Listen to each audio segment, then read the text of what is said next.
మొత్తంగా మీరు సభలో చూస్తే కాంగ్రెస్ పార్టీ పాలసీలను గాలికి వదిలేసింది. రేవంత్ రెడ్డి గారు పాలసీలను గాలికి వదిలేసిండు. పహల్వాన్ల భాష మాత్రం మాట్లాడిండు.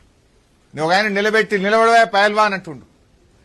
అసెంబ్లీలో పాలసీలు ఉంటాయి కానీ పహల్వాన్లు కుస్తీ యుద్ధాలు కుస్తీ పోటీలు ఉండయి కదా. కానీ రేవంత్ రెడ్డి ఇదేదో కుస్తీల పోటీగా మార్చే ప్రయత్నం చేసిండు.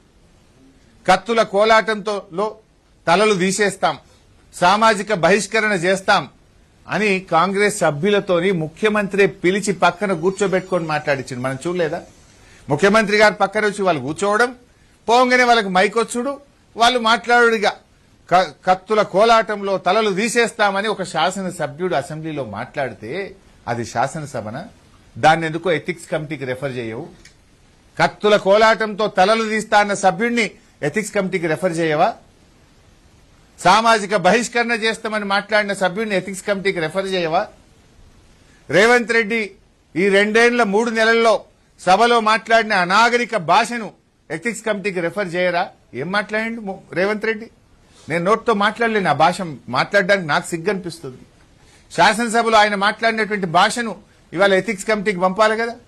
అధికారం ఉందనో మందబలం ఉందనో నోరుంది కదా అని ఇష్టం వచ్చినట్టు మాట్లాడితే ఇది శాసనసభ, రాష్ట్ర ప్రజలు గమనిస్తున్నారు. ఈ ప్రభుత్వ తీరును, ఈ ముఖ్యమంత్రి భాషను రాష్ట్ర ప్రజలు గమనిస్తున్నారు. మా గొంతు మందబలం ఉందని నువ్వు అసెంబ్లీలో నొక్కుతావేమో, కానీ మేము యాజ్ పాసిబుల్ దొరికిన ప్రతి చిన్న అవకాశాన్ని ఉపయోగించుకొని ఒక్క సెకండ్ కూడా వృధా చేయకుండా ప్రజా సమస్యల ప్రస్తావనకు మేము ప్రాధాన్యత ఇచ్చాము.